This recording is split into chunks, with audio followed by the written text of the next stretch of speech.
Welcome in, everybody. DDFFB, post-combine reactions. Myself, Charles Chill FFB, with Mitch at Dino MC, one half of the Dynasty Theory crew. And, of course, Shane. Shane says, FF, my cohort and co-host on Mannequin Chill. Boys, we're here to talk all things combine. And for everybody that is watching into this, thank you for tuning in. We are going to be departing at 9 o'clock and recording a post-combine mock draft that will drop on the channel this weekend. And Ray is going live at 9 o'clock, I believe. So he'll be live after us on his channel talking combine reactions for day 3. So where do you guys want to start? I think we had talked before. We were going to maybe talk about the quarterback discourse that happened over the weekend or Thursday, Friday, Saturday. And I'm just going to throw it to Mitch first. Or you know what? Let me throw it to Shane because he's the one that was bringing this up. But it's the Shedeur Sanders is not the QB2. And I think the words were what, Shane? He's closer to the QB3 or lower than he is to Cam Ward, right? Yeah, I don't even want to say the people that quoted it, right, or tweeted it, because there's a lot of people tweeting things about Sanders. There's I believe it was Hayden Winks, Lindsey Rhodes. Just the general consensus or the general vibe coming out of this feels like somehow Shedeur Sanders is not the QB2. When I guess 2 months ago, everybody thought he was the QB1. Now, obviously, as I said to you guys before we started, a lot of this could be just lying season, right? It could just be teams trying to temper expectations or at least temper how hot he is so that when they're on the board, he could still be there. You know, I said it earlier, if I'm the Giants, it does me no good to talk up how much I like Shedeur Sanders. But that's the vibe coming out of there, right? And I think it's important to remember too, a lot of the times these reporters aren't specifically purposely mouthpieces for sources and whatnot, but there's a reason people tell them things. They want that out there. So, but it is interesting. That just seems to be the general vibe around Sanders is that, yes, he's closer to falling behind Jackson Dart than he is overtaking Cam Ward as the QB1. So, Shane, real quick, what is your perception of the quarterback class now that you have that information? Because whether you believe that's true or not, that is one of the big quarterback talking points leaving this combine. And there's fantasy dynasty people hearing that. And they might be thinking, you know what? I can't now take Shedeur Sanders in the top 4, even if he's drafted number 6 or number 4. You know what I mean? Like, it just feels like the perception is a little negative. Then I'll go to Mitch because I know he sees it complete opposite. But what's your perception on the quarterback class after the combine? Has it changed? No. I feel a little better knowing how good Jackson Dart looked. And you're going to hate this because I drafted him last time in our mock. Tyler Shuck looked really good. That dude's got an arm. That dude is accurate. That dude is nice. I mean, the only thing that's to his disservice is that he's 25 and he played 8 years in college, 7 years in college because he was injured all the time. But no, I feel better about, I guess I want to say the second level of QBs, although it's really only 4 total QBs that I want anything to do with. I don't care what Quinn Ewers did today. Apparently he looked nice. Okay. I saw him floating a couple passes. I wasn't impressed. But I don't think it's changed that much, except that, again, I feel stronger about Dart, and I feel a little more, I don't want to say confident. I'd have a little more guts to pass on Sanders if I think I can get Dart a few picks later. Mitch, I'm going to go to you because I know you see the Shedeur stuff completely the opposite of Shane. I think you and I are more in lockstep with that. And then I have a quarterback theory question for you, which is a perfect question for the Dynasty Theory guy. So what's your take after this this quarterback chatter that we heard over the past couple of days? It's hard because there's me going into this combine week, and I'm full on Shedeur Sanders is my quarterback 1. Cam Ward is quarterback 2, pretty much by default, pretty much the exact opposite of what everyone's saying for me, right? But there have been times in the past, and I keep going back to it, the Kenny Pickett draft here, to where everyone was like, hey, Desmond Ritter's a first-round pick. Desmond Ritter's a first-round pick. All of a sudden, he goes in the 3rd round. And so maybe we are hearing something, but there are too many teams in the league that need a quarterback, and there's not enough quarterbacks to fill them. I have a really hard time thinking that either, whether you like Shedeur Sanders or Cam Ward, whoever you like more, that either of them drop out of the top 10. I have a really, really hard time buying that.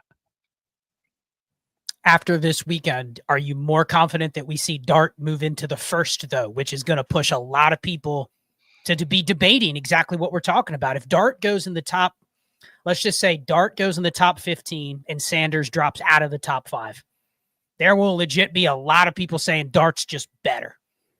He has a higher upside. He's better at this. He's better at that. They like him more. He has more likability. All those things could be true. But don't you think that with what you just said, with there's a lot of teams that need quarterbacks, that there's going to be a QB that gets pushed way up, and it's probably Dart, and it's probably higher than a lot of people are factoring in right now. Do you agree? Oh, I completely agree. And that's a huge hesitancy that I have with Jackson Dart now. Like, I loved him as a top of the second round rookie quarterback that's not going to have a lot of pressure on top of him. Maybe he doesn't start for 6 to 10 weeks. They build him up. If someone's going to draft him in the top 20, 25 picks in the first round of the NFL draft, I don't know if he's that kind of prospect, right? And I love the kid. He grew up, like I've always said, 10 minutes away from me. He's no joke. My kids play football where he played football all the time. So I'm rooting for the guy. But as a first round NFL quarterback, personally, that makes me more off of him just because there's that much pressure. But the dynasty landscape is going to make people like him more. And I think you are dead on. There's going to be a lot more people that will buy into Jackson Dart than they will buy into Shedeur Sanders, just because of the drumbeat that's happening throughout the offseason with Shedeur. So I want to get to that theory question in a second. I think, honestly, if we're just going to go, because we're going to talk about a lot of data here in the next 53 minutes before we kick it to Ray for his hour. But if you believe in the data and you just take how much of the data did we take away from this weekend? Did we witness personally, right? All these measurements, we weren't there, right? We saw maybe some guys run the 40. We saw some drills, but we look at this data after the fact and go through it year after year and compare these players to players of the past. I think the biggest winner for me is probably Milroe. His hands grew. He's in the 60th percentile. That was the major question, because if you would have told me, there was 2 questions about Milroe coming out of the Senior Bowl, right? It was the hand size. It was like first percentile hand size, it's a death knell for quarterbacks if they don't have a perfect situation. It really is. I was listening to an NFL pod this past week, and they were giving all the quarterbacks in history that had sub 9-inch hands. Like the cohort is like, there's really never been a good one. Now, how many of those guys never get a chance to play quarterback because their hands are too small? So I think it kind of works in both ways. So he was already an outlier if he would have made it there. So whether you believe it or not, I think he moves up. But I also think you can't say that it's teams need quarterbacks, but then think this next crop of quarterbacks, whoever the quarterback 4 is for you. For me, it's obviously Milroe. I think from a fantasy perspective, you can sell yourself on him being higher. I was listening to Matt Waldman. He said it's clearly Milroe's his QB2. Not even close. And the stuff he was saying. So we don't care that he looked like dog shit in the actual drills. No, I get it. His hands grew, which is amazing. That's incredible. I am proud of that kid. He watered them. He gardened them. Whatever he did. All I care about, Shane. He's still terrible at football, though. If he gets draft capital, I don't care about any. I have no ability to watch him and say he'll be good or not in the NFL. And that's me saying that. But even the best of the best that are paid to do that aren't good at it. So I'm not going to sit here and go, he looks bad in drills. If he's a second round pick. Do we think he's going to get that, though, based off what we've seen at the Senior Bowl and what we've seen at the Combine? And no, we are not scouts, but based off what we heard at the Senior Bowl and then what we heard while watching the NFL Combine, do we think he's getting second round draft capital? If what Mitch was saying is true and what we're perceiving is 3 quarterbacks could go in the top 15, that the next one's going to go higher than we expect. Another one's going to go higher. Shuck is going to be 4. Well, that's what we were going to get to, is there's going to be a couple QBs that move up. If you look the last 5 years, quarterbacks do typically get drafted. A lot of them get drafted in rounds 3, 4, 5. Round 2 is a tough spot for teams to take quarterbacks because that's on the fringe of that's an expensive pick that a team is expecting a starter, right? But then you draft a quarterback at pick 50, you're going, are we really wanting to commit more than a year to this guy? You know what I mean? It's a weird thing for teams to take quarterbacks, which is why in a lot of these mocks, you'll see 3 quarterbacks go in the second. Historically, that does not happen. The second round is not a spot teams take quarterbacks. They either trade up to get ones in the first, or they pick them later. And there's a lot of them in this class that could go later. So to your point, if he goes in round 4, not as interested. If he goes in round 2, I don't care whether you think he's a good NFL quarterback. He's going to get opportunity. All of the teams in round 2 and probably round 3 that draft one is going to be a team like the Steelers, the Browns, the Raiders, the Giants. You know what I mean? Let's just put this out there, right? And people are going to hate this, but it's the truth. Draft capital trumps any feelings we might have about any player ever. And just guess what? Draft capital is the biggest indicator of success because it's the biggest indicator of opportunity. And a lot of the measurements that we are going to talk about, or metrics or whatever, are already baked into their draft capital, right?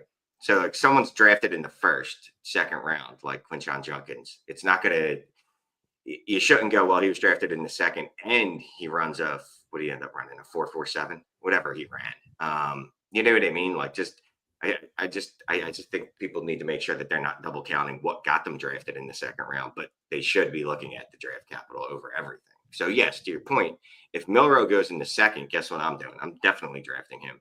If he's sitting in I don't know, if the back of the first round, in the second round, somewhere, I'll be willing to draft him. Mitch, theory question. Who's your QB4? And how do you handle that next group of QBs? Because I think if what you were saying is true, and I know you think that about there's a quarterback starvation in the league, I think we could see 3 or 4 guys outside of the top 3. We're already assuming Dart, Sanders, Ward all go in the first. That's already a given. So we're not even debating that anymore. This is the next crop of QBs.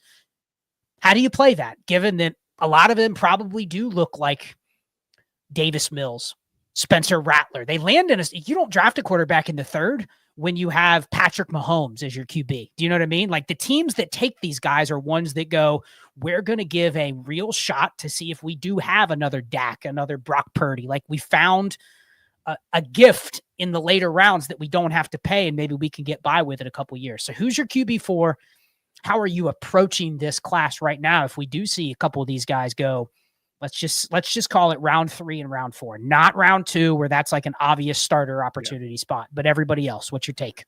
Dude, it's tough because we had a little bit of Discord talk in the Discord over like how we're feeling about this draft as a whole. And personally, like I love the first 2 rounds and just your normal super flex tight end premium draft. But the problem is like Jalen Milroe will be my locked in quarterback for, if he gets decent draft capital. I think his upside is just so much higher than everybody else's. But the problem is if he gets third round draft capital, there is probably going to be a team in my leagues. Someone's going to draft him in the second round. I don't feel confident enough to draft him over Trey Harrison, Jalen Royals, Harold Fannin, RJ Harvey, right? There's a lot of guys that I like in that range that I'm not willing to go out and be like, I know his value is going to go up, just like I knew Michael Penix's value is going to go up. At the same time, there's other players that I would rather have where I think he's going to end up going. So let's say he goes like in the top 4 or 5 picks of the third round. I'm going to have very little shares, not because I don't like him as a prospect in the third round. It's just, I know someone else is going to like him more. And I'm also not willing to sit on that value because what happens if he turns into a Kyle Trask? Just a guy, third round guy. Everyone's like, hey, he's taking over the Buccaneers once Tom Brady leaves, and then never seen or heard from again. Yeah, that does make it an interesting debate because if he does go in a spot where the reason you would consider taking a quarterback is because he could get immediate opportunity.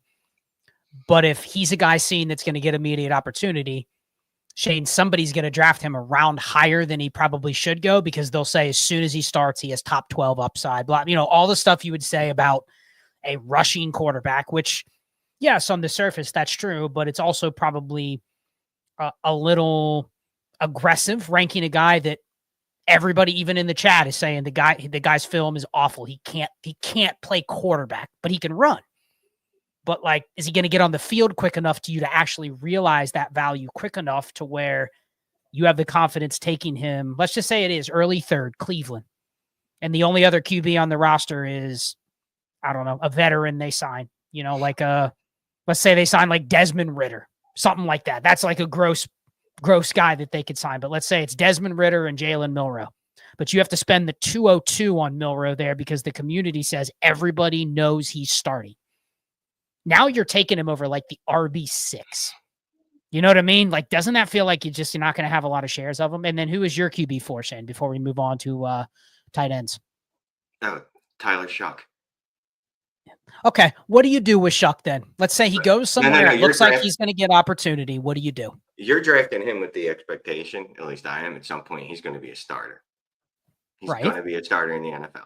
But what's that look like? Let's say he's not going to be seen as having any upside, right? People aren't going to go, oh man, he'll break fantasy if he starts. So he'll be affordable. So what do you do? If he is a guy that I could get, I don't know, to be my QB 20 at some point, not my QB 20, but a QB 20 overall, where obviously it's not really a needle mover, but it's fine as a placeholder in my second QB position. I'd be okay with that. That's the hope. That's the upside. Because I don't think there's anyone in this world, anyway in the world, you'd ever be able to trade him for like a first. Like, I don't even know who the QB 20 is right now. It's probably like Dak Prescott or someone like that. But production weren't people trading first for Davis Mills after his first half season of starts? Were they? I don't think so. I think Mac Jones, but he was obviously a first round draft pick. Will Levis was a player. Will Levis is probably a better corollary, right? Will Levis was Sam Howell, and Desmond Ridder. You were just talking about it. Yep. People were giving up first for them. No one will admit it today, right? But it happened because if I go back into the trade analyzers, I can find those trades and I can track you down. And I'll find that you're lying because those trades were made. They were absolutely made. So maybe you could do that. And if you could get to a point where he's worth that, then you get the hell out. You know what I mean? Because you're getting him bottom of the second, early third round, maybe, probably late third round, depending. We'll see. I think a lot of it has to do with which player is it and how much do people like him. You guys just rattled off 3 or 4 names. Some of them nobody cared about pre-draft. Aiden O'Connell, Davis Mills, no one gave a shit, right? But the Sam Howell, dude, that guy should have gone in the first. So as soon as he did anything, it was like, oh man, maybe the NFL got this one wrong. Maybe this guy's an actual starter. Now the difference between Howell and Mills is they went into the offseason and a team still gave them the vouch as you're our starter going into that next season. But even then, to say I'm going to give up anything close to a first, it's like you got to have a process that if you're going to pick those guys, you can't get caught up in he actually kind of looked good those last 6 games of the year when he took over for, the Giants or whatever it is. Like, don't buy into it unless you have a plan. So other thoughts on QBs, Mitch, or can we move to tight ends? I think we should hit tight ends. All right, man, let's hit some tight ends. So I'll start with you. The Friday night in the Discord while the tight ends were testing, it was just, first of all, a lot of the names you wanted to see didn't test, but you were looking for, at least for me, and I guess I'll just start. I was looking for this greatest tight end in history class ever. 12 deep, Raz freaks up and down. Even if you remove the top 4 or 5, I was looking for everybody else just to crush. And I walked away from this combine like there's 5 tight ends I'm probably interested in drafting for a couple different reasons, maybe 6. But I didn't leave thinking, oh man, maybe I should just pass on Colston Loveland now because I'll be able to get an equivalent tight end 2 rounds later in the rookie draft. It might be tight ends became a little scarce, but what do you say, Mitch?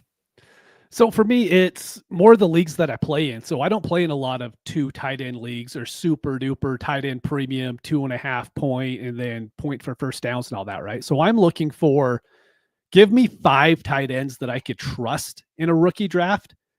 And then I'm really, really happy with that.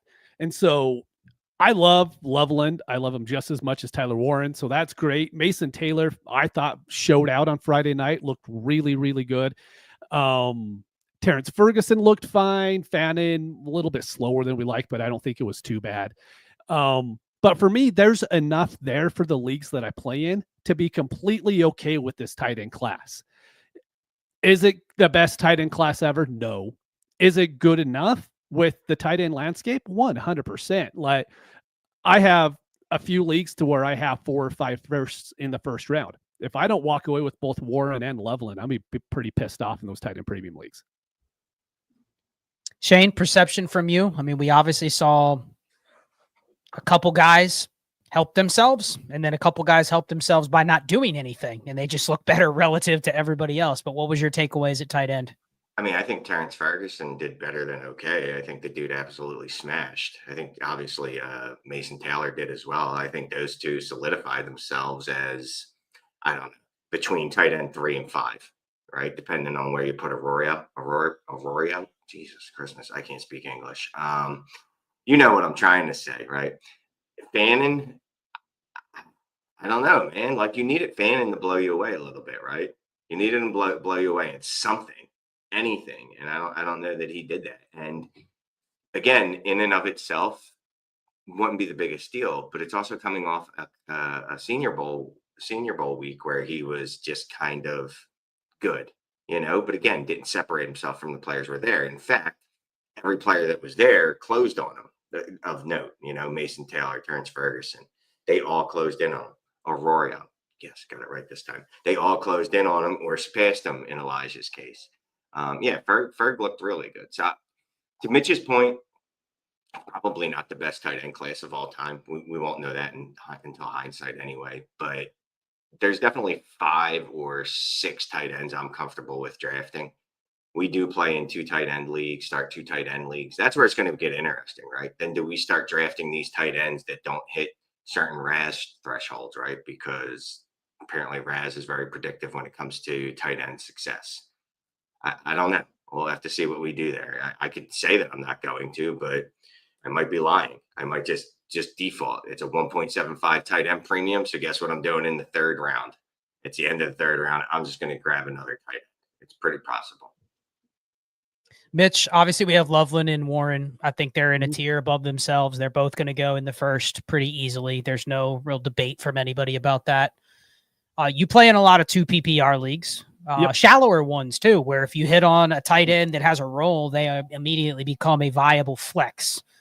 So besides Warren and Loveland, who is the tight end 3 for you right now? And, we're going to probably do a mock draft that talks about a lot of this stuff, but in those leagues, the 2 PPR leagues where you can say tight ends are just as good as flexes as the wide receiver 3s and 4s and low end running back 2s. How many tight ends would even be on your board? Obviously, draft capital could change that, but I'm looking right now, even draft capital, depending on where you have Ferguson moving up, looking at mock draft database before the combine, they had Warren, Loveland, Arroyo, Fannin, and Taylor all going in the top 67 picks. So clear delineation between their draft capital and the next tight end, which is Gunnar Helm going in the 3rd. I think we can remove that. Mm-hmm. And the next guy up was Ferguson in the early 4th, and then there wasn't another one till the 5th. So is that kind of how you see it? Maybe like 6 guys you're even interested in, and then it's just good night to the tight end class? Yeah, definitely for me. I think Mason Taylor is like a step above everybody else, though. So while we have Warren and Loveland that were the top 15, top 20 guys, whatever you want to call them, Mason Taylor is that next guy on the list who's, probably early 2nd round guy, I would guess, in the NFL draft. I thought he had one of the best weekends of any prospect that I watched. He looked great in the gauntlet. He looked fantastic.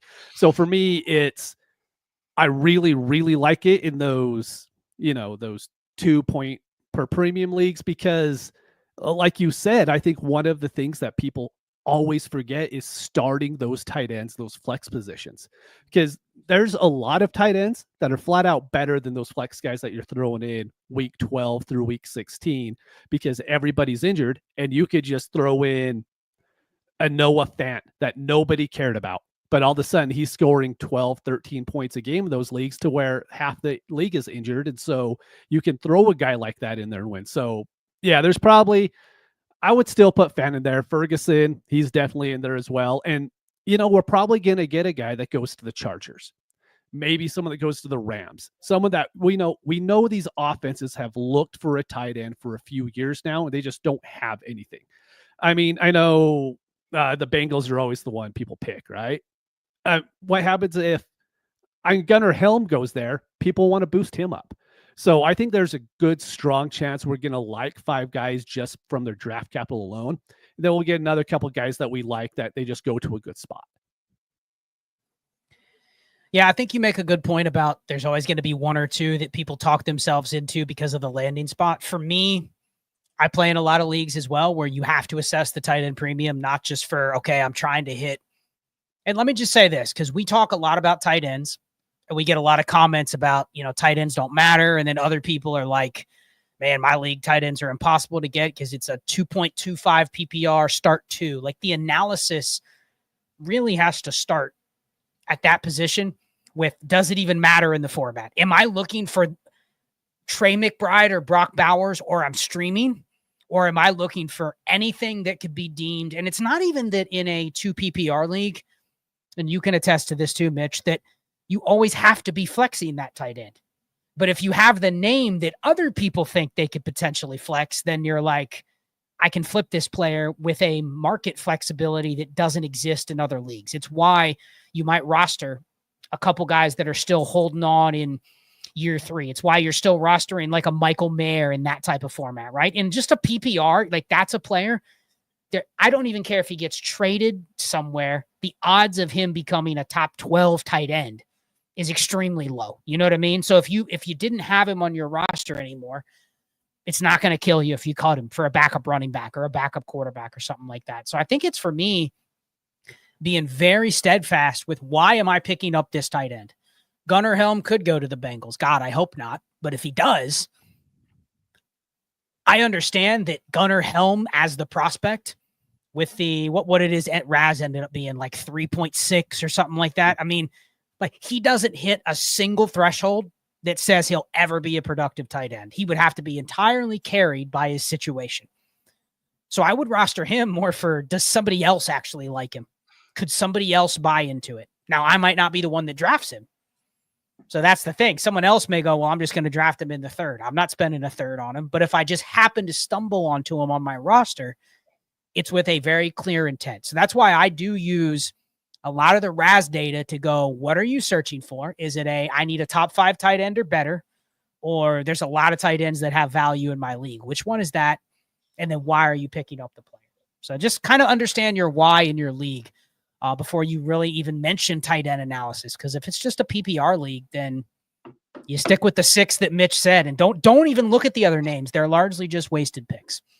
Real quick, if you scroll down on the left-hand side of that screen, scroll down the whole page.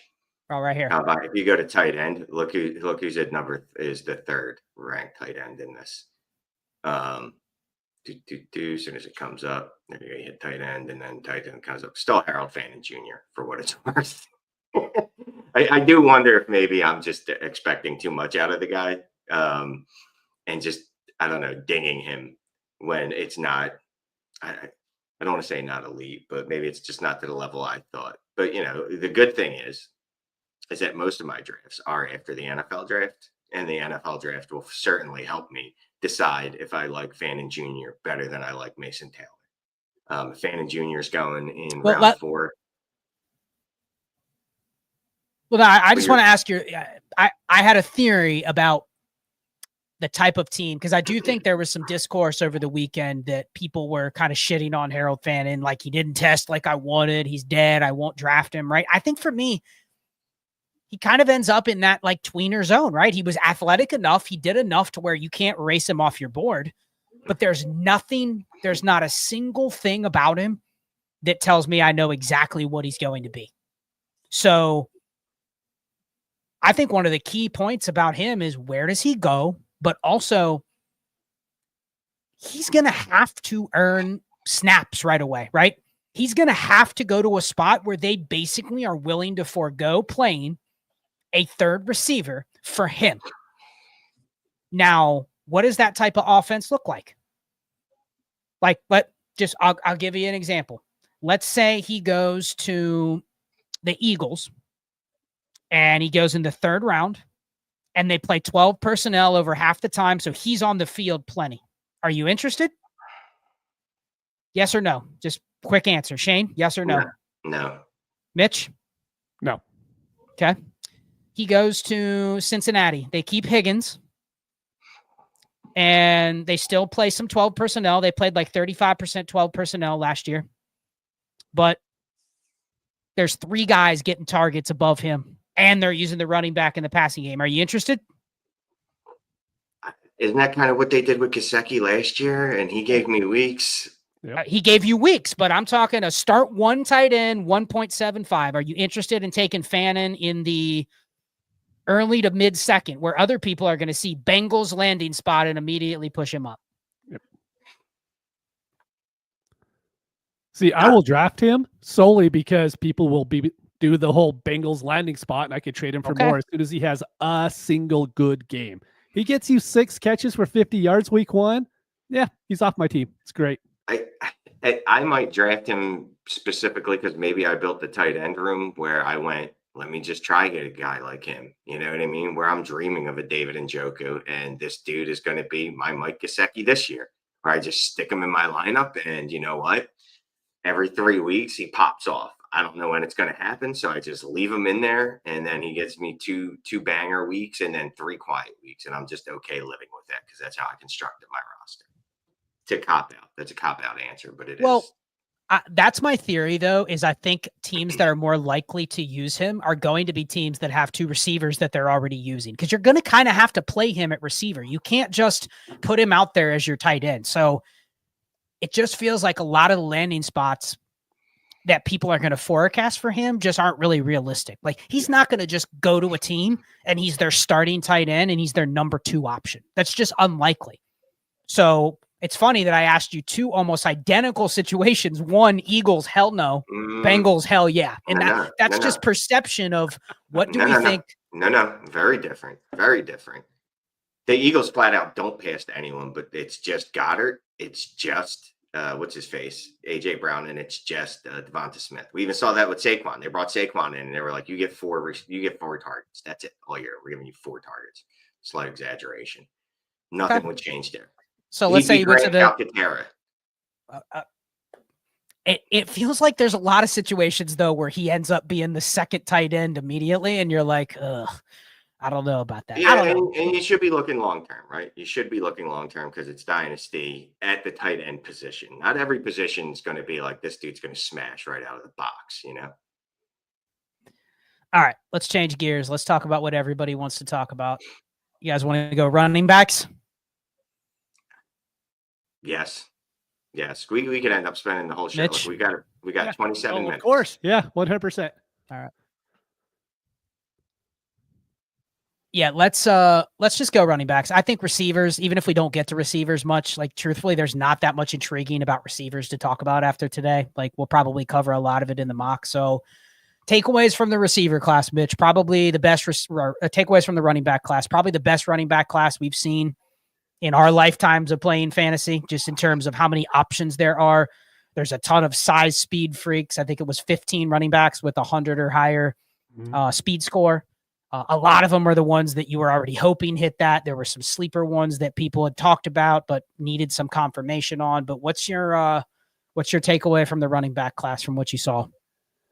Dude, even Ollie Gordon hit that speed and the speed score, and I was shocked that he was able to get over 100. So that's awesome. You know, this class is everything that we thought it would be, and I think it's even a little bit better. But it does make me, not like some guys as much. I could see in the comments people are talking about Cam already, and they still like him. But for me, there's a reason why he didn't run the 40. Like when someone who we think is fast, like a Dylan Sampson, like he doesn't run it. To me, that's like, he's already fast, so we don't need to worry about that. Like, the only thing that, from a dynasty perspective, that I was really worried about with Cam Skattebo was his 40 time. Is he fast enough to be a running back at the NFL level? We don't know. And the thing is, when it goes to these, when they go test out their home college and they get in the fast track and they're always just a little bit faster, like the guys at Oregon will all be about a 10th faster than what they were at the scouting combine, just because it's a faster track. that stuff worries me. It worries me a lot. So for me, I've already moved him quite a bit down my list. And quite frankly, it's because there's other guys that I'm just so much more confident in that are going to be good. Ollie Gordon, I didn't have him over Cam, going into this. Now I do. Shane, for you, anything at the top that's changed in the class in terms of how you would order the top, let's just call it 5 running backs, or did they all kind of do what you expected? I mean, I have certain opinions, but obviously, what do you think? I am probably moving Caleb down, Caleb Johnson. Quinshon Judkins, I feel even more secure in him being either the running back 3 or 4. Yeah, Okay. Ollie looked good. I mean, just like Mitch said, this class is as good as we thought it was. Cam Scadaboo, I don't know what to do with that, because what was I looking at? We were talking about it before we jumped on, right?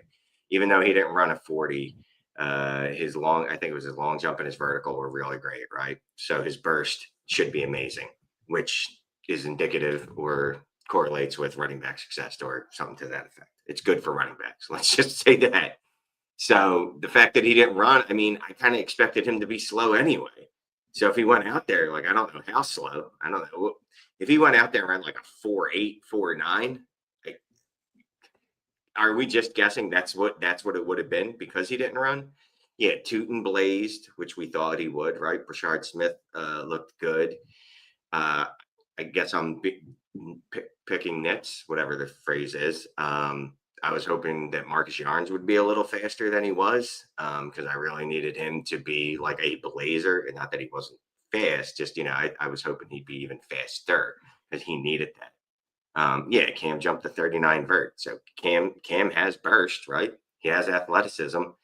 He's not fast. We kind of knew that already, though, right? We've watched him play football, or at least we thought that, I should say.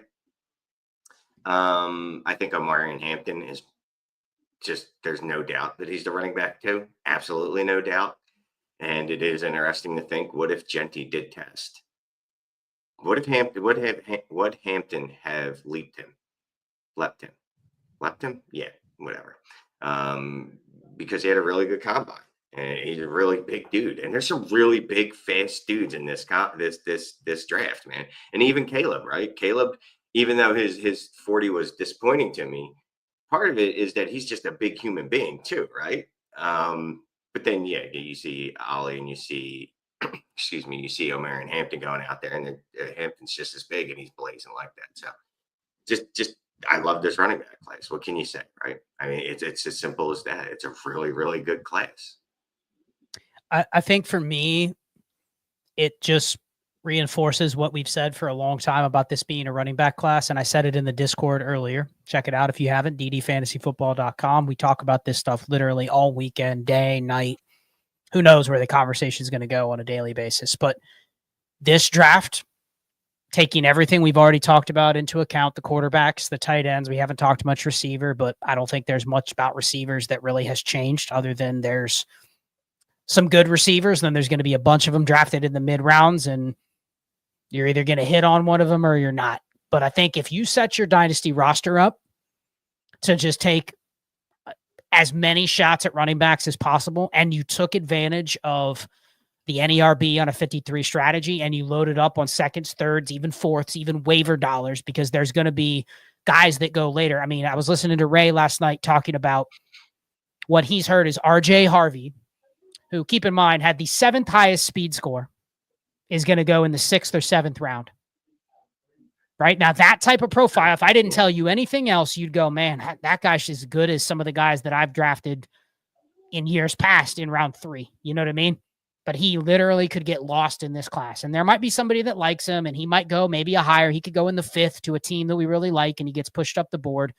But like, that's a player that was fine, that's almost not even being talked about after this weekend, because he's just in the mix with a bunch of other guys. Devin Neal. Like, where do you put Devin Neal? He's still one of the top 12 backs in the class, but if you told me he's RB12, I couldn't really tell you not to put, DJ Giddens, Tootin, Damian Martinez, all those guys over him, and you're not crazy because That just to your point, you're mentioning them now. We didn't even mention Giddens. We didn't even mention Martinez, and both of those guys had really strong combines. Just moving up. Yeah, I'm sorry. Who was I missing? Yeah, Trevion is lower on the speed score, but just I think it was. I don't think I know it Well, was Fantasy Mansion that tweeted out there was what like 12 running backs with a 70 plus speed score. 15, excuse me, 15 running backs with above yeah, 70. yeah, and Travion is 100. It's 202 pounds. Yeah. So, like, if you thought he was going to be 215 and he was doing this, then fine. But he was only 202, so that was a little smaller than I thought people projected him to be. But it's hard for a guy at 202 to have a higher speed score than a guy that's 215, 220, 225. You know what I mean? Like, it doesn't mean he's not as good or you should move him down, but I just think speed score is only one component. But it is interesting to look at if you just, and I've actually got a ping in to Jordan Backus, who does all our analytics with the community, to kind of go back and run this over the past like decade and test a couple of these things against, his correlation scores that he puts out. But if you just told me historically you want to be over, let's just say 100, but then I tell you there's going to be 4 or 5 guys in this class that are going to go after round 4 that are over 100, like that kind of tells me that the class is just providing more opportunities, but the draft capital I can't really use as a predictor to say, oh, well, that guy went in round 5. He's not as good as a 4th rounder last year or a 3rd rounder the year before. So that's why I was saying, if you set your roster up to just revamp it with as many shots as you can get, then I think you've done well. That's my biggest takeaway, Mitch, from this is I'm leaving this combine with the strategy of my goal over the next 1.5 months is to try to as sneakily get some of those 3rd and 4th round picks, but not in the ways that you think. What I don't want to do is get them thrown in for future 3rds or future picks, right? I want to try to trade fringe players at other positions where I think I can navigate those positions differently and just take as many shots. I've already done that, but I want to do it even more because I think when we go and do our mock later tonight, 80% of the time when we're on the clock after like the 16th pick, we're going to go, man, BPA is a running back. And your team just may not always be set up for that. So try to do that before we get to, that point when you have to make the picks. But other takeaways from you guys? I mean, there's a lot to talk about. A lot of players we haven't even mentioned. Anything on your mind, Mitch? Yeah, it's kind of more of a thought that I'll go through in the next few weeks about this class, but there's so many good running backs that I feel like it's going to be hard for those 3rd and 4th round guys to get a lot of hype build up for them throughout the offseason because there's going to be so many of them. Like, I don't see like the Kendre Miller type hype happening for, maybe it'll happen for one of these backs and I'm just overthinking it a little bit, but there's going to be so many that in dynasty leagues, people are just going to be happy having the one that they drafted. Whoever they draft in the 3rd and 4th round, they're going to be like, hey, that's the guy I believe in. And there's going to be talk about all these other running backs because there's a lot of time too where we don't have a running back draft class like this. And so you get that Kendre Miller and everyone's like, oh, I got to go trade up to get him the 3rd round because if not, there's nobody left. So I really wonder how this draft class, the running backs in this draft class are going to be thought of while we're drafting. Is that going to make people want to trade up because this is a really good class? Or are they going to be willing to let them slide to them a little bit more because there's just so many of them? I think people are going to more want to trade in than move up. Just like let me take more dart throws. I don't want to take specific dart throws. If I have 2/3, I'm not giving you 2/3 so I can move up to a higher 3rd. I'm not going to do it because I'll take the shot on the 2/3. If I have, same with seconds. If I have 2 seconds, well, no, I'm not going to throw those two together just so I can move up 6 spots because I'm fine with who I'm getting at 206 or 210 or 212. Like, if anything, yes, I just want more dart throws. Like Scott was saying, trying to get those thrown into deals, however you get them done in deals. If you're sneaky about it or whatever. I mean, look at some of the names on here, Mitch. Montrell Johnson, Florida running back. No one's ever talked about him ever, right? Now, he has to at least be on the radar. I mean, Rocket Sanders was one of the most if you just look at what he did at his size, like, he's bigger than most all the other big backs in the class, and he's been buried in this class because, well, he wasn't the top 5 running back in previous years, like we thought he should have been in Devy. So we just forgotten about him, right? But he's another one you have to put on the radar. I mean, Jaden Blue, another one, super talented. No one thought he should have come out this year, so no one ever talked about him. But now it's like, okay, he's probably a very specialized running back, but he probably goes day 3, and you're like, one of the fastest running backs, one of the best receiving running backs. Like, he's what you wanted Woody Marks to be. You know what I mean? And he's probably more talented, and he's 2 years younger. So, I mean, that's another one you got to put on the radar. Jarquez Hunter, I mean, that's another one that was great as a junior, didn't come out, and then played on bad team, and you're like, he's not any good. Forget about him. But, like, I'm looking at this list, and I'm like, damn, we were drafting Kyle Monunga, Jordan James, Devin Neal, Woody Marks, and there's other names that have jumped into the mix to where I think you can see 20-plus running backs legitimately where you could say they could win a role going into the season, which is just a dream draft if you've set your roster up like that. Yeah, I think this is it's a good draft. Like, I know there's some people that are down on it. To me, it's because we don't have that elite quarterback prospect that people love to have buoy the draft. But the problem is a lot of those really good quarterbacks, they haven't been really good in the NFL. I mean, Trevor Lawrence has been fine. Dynasty value, you could trade him back and forth, right?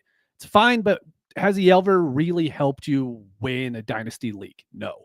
Has Kyler Murray, maybe, what was his rookie year, second year, whatever year it was that he was actually good. Caleb Williams, we have hope for him, but he wasn't helping you win your dynasty leagues this past season. So for me, I think that's what's hurting this class is Cam Ward is thought of right now to be the best quarterback, and he's just not the same class as those guys are. But at the same time, we've had CJ Stroud in 2023 come out and light it up, and everyone falls in love with him. And coming out of that combine that year, everyone was like, yeah, he's really accurate, but that's all he gives you. All he gives you is accuracy, and that's it. But then, a year later, we buy into him, and this year we're dropping him down a little bit again. But, man, with how good these running backs are, and honestly, we'll get into the wide receivers. I really like the wide receivers this draft class, especially some of the times that we got today. More than happy with them. Shane, real quick, what is your line right now of let's forget about Genty and let's even forget about Hampton? Okay. Mm-hmm. I think both of those guys off the rip, if they both, especially if Hampton goes in the first round, they are already Bijan, Achane, Gibbs level value. Like that, they're going to be assumed to be that right away. Whether that's fair or not, that's how the person that has that pick is going to go, man, if I want a running back, like that's one of those 3 names are the guys you need to give me to consider trading this pick. Maybe Breece Hall is in there for you, but like they're automatically going to be RB 4, 5, 6. You agree? Both of them? Okay. Yes. After that,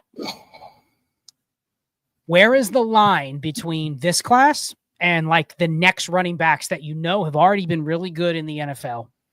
Like where do you think that trade market goes over the next couple weeks, next couple months even? Like if you're sitting on the 104 in a rookie draft and it's one of those leagues where people are just not super excited about the QBs or not super excited about the tight end mattering in that format. Like, where do you kind of see all of these guys start blending into the rest of the veteran group? Because that's where I think a lot of the trades happen. If you have conviction on Jonathan Taylor or Kenneth Walker or somebody like that, are those better bets than just drafting Travion Henderson or just drafting one of the running backs at 105, 106? What do you think? So I just wanted to bring up, come on, KTC, not right now. I just wanted to, you don't even get a real answer. I'm just going to look at the running back. I like a lot of these guys over Bucky Irving, James Cook, Kyron Williams. Obviously, after that, every one of them. Like, I'll take Judkins and Henderson over anything after running back 10. Like, without a thought, without even a thought. And there's some in the top 10 that I'll take them over. I do think that's kind of an easy answer, though, because you're not trading Judkins it's not Judkins or Henderson. It's the protection of the 104. Like, you don't have to decide right now, right? Mm-hmm. But I don't think you're selling. You agree, Mitch? You're not selling Kenneth Walker or Jonathan Taylor for the 104 right now? No. So for anyone who's not in the DD Fantasy Discord, who hasn't signed up on the website, sign up just so you can get John's tiers. Because this is a great thing. The second you brought it up, I loaded in John's tiers, and you get it if you're a subscriber and member of the website. So I can look right now. I can look at where the fantasy calc position is and look where he has them. And right now, Travion Henderson, Quinshon Judkins, and Caleb Johnson are right next to Kenneth Walker. As far as dynasty value goes, Kenneth Walker, Derrick Henry, Chase Brown, David Montgomery, Christian McCaffrey, Chuba Hubbard. I mean, I'm taking the running backs over every single one of those guys. You mean the rookies? Yeah. Sorry, the rookie. Yeah. Well, I'll take the running backs over the running backs. Yeah. Yes. But I will take the rookies, and I'm going to need a pick on top of those guys in order to move off these rookies, because I see no reason not to. And part of it is, right, I know what Ken Walker is. No disrespect. I know what Ken Walker is.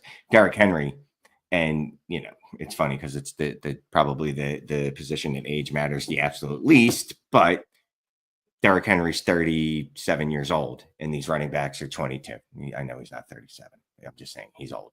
So that'll play into it as well. But yeah, like definitely I want the rookies over them. And part of it is just the usual eternal optimism of a new class, right? Because these guys haven't failed in the NFL. Talk to me in a year when I realize, knock on wood, that it's not true, that Quinshon Judkins is only, air quotes, Kenneth Walker.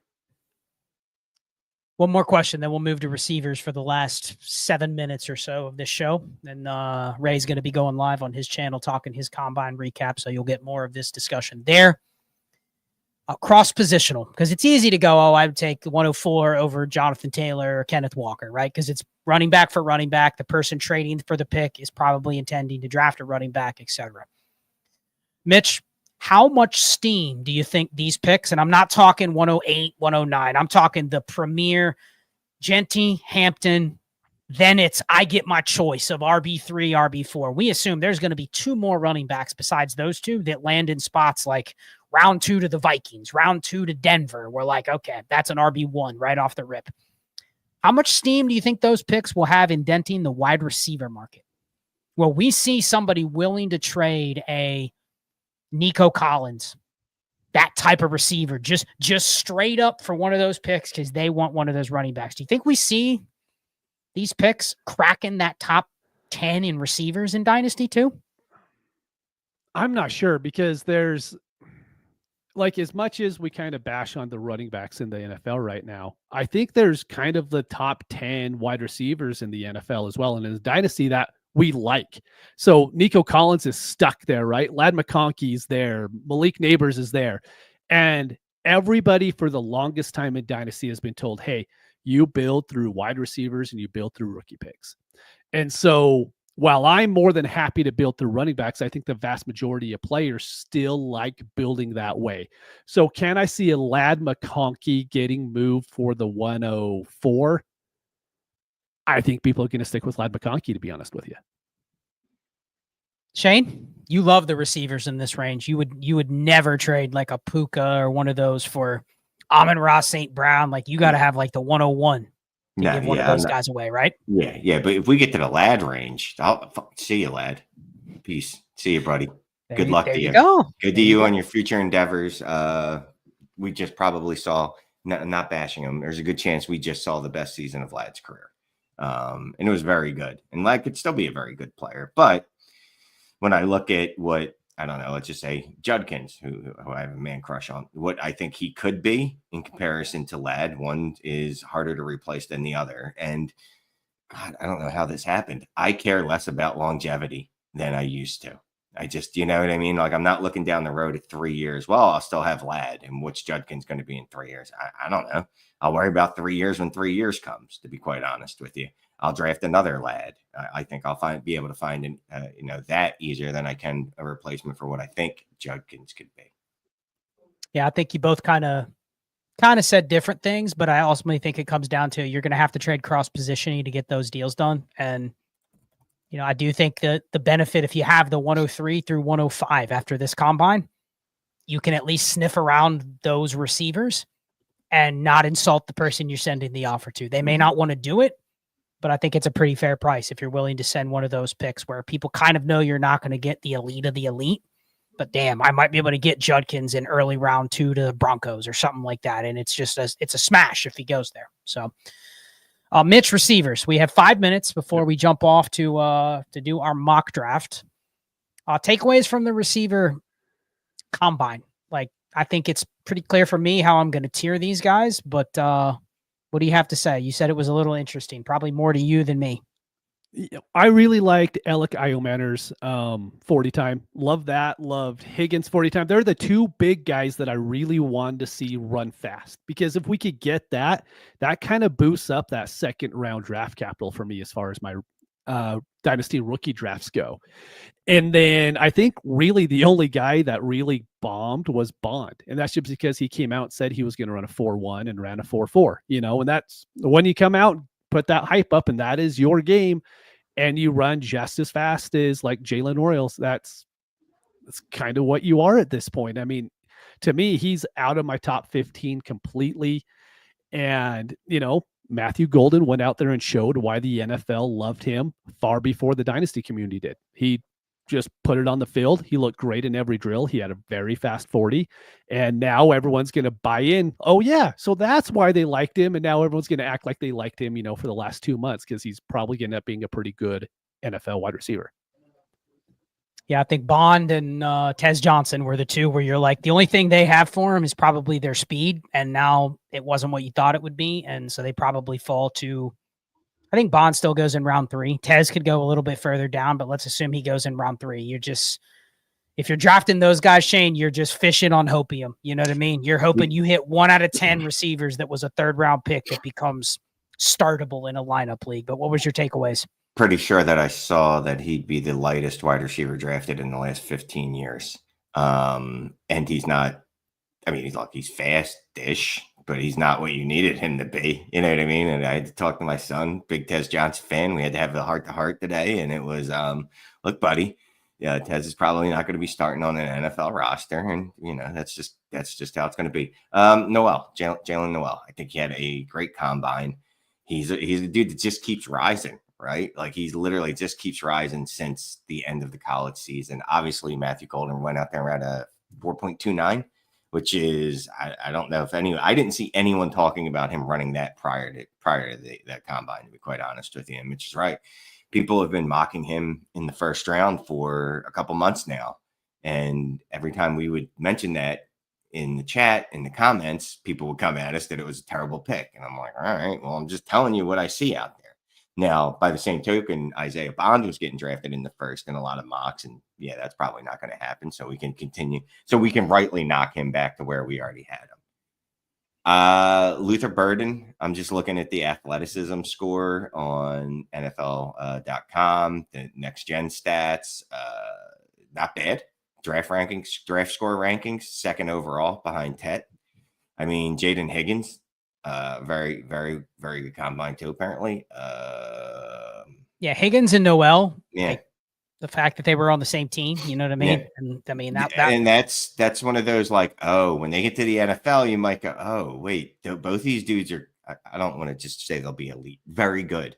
And you're like, maybe they weren't at college, or they were very good. Both were very good in college, but you didn't realize how good they were because they had each other blocking each other, or lack of a better term, just hurting each other since they're on the same team.